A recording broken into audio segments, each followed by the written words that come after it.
What is it like to grow up in a musician's house? I mean, you hear music 24/7 and it's a learning process. And that learning process will continue until the day you die. You will never become a master. You will always be a student.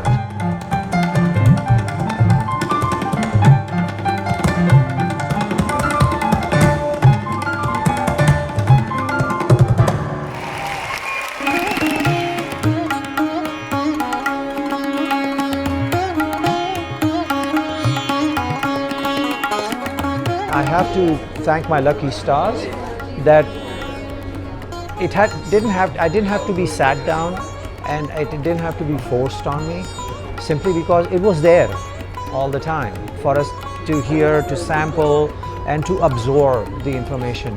It was the most tenseless way to be able to learn music. There was no getting nervous, oh my God, I have to sit down and study this. No.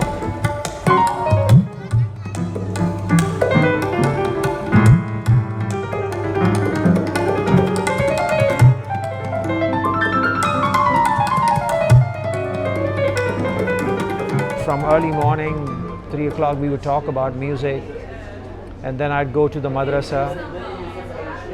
So in talking about the music, we talked about Lord Ganesha, Saraswati, Lord Krishna, learn the stutis, learn vandanas and whatnot and everything, which are part of our routine. And then went to the madrasa and learned the Quran, and then went to the church and did our hymns before we went to the class to study. So all this information kept coming to me like a natural process, and it was never ever forced onto me with the idea that one is correct, the other one is wrong.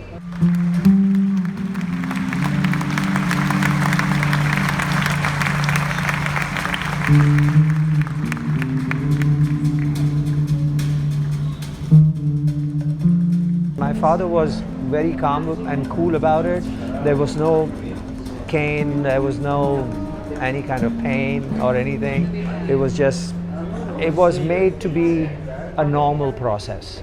It wasn't made to be like a juggernautic, very process that had to be done in a way where you had to take a shower, you had to clean yourself, you had to do a puja, and then you have to sit down with the instrument.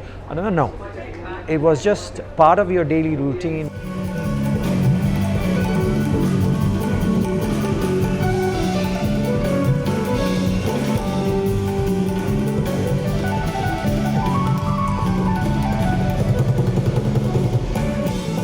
John McLaughlin, a guitar player, is telling me about jazz, which I may have not known about.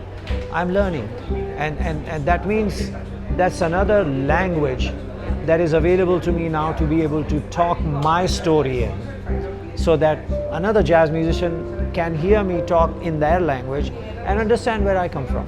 It doesn't matter when George Harrison, who sold multi-million records, he still wanted to learn more. He didn't want to just accept himself to be a master performer. So he went to Ravi Shankar to study.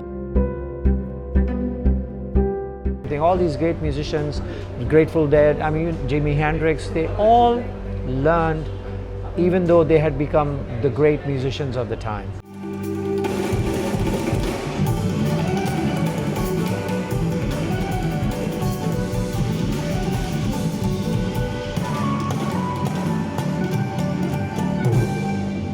Instead of doing about, say, 200 or 240 shows a year, I'm down to 110.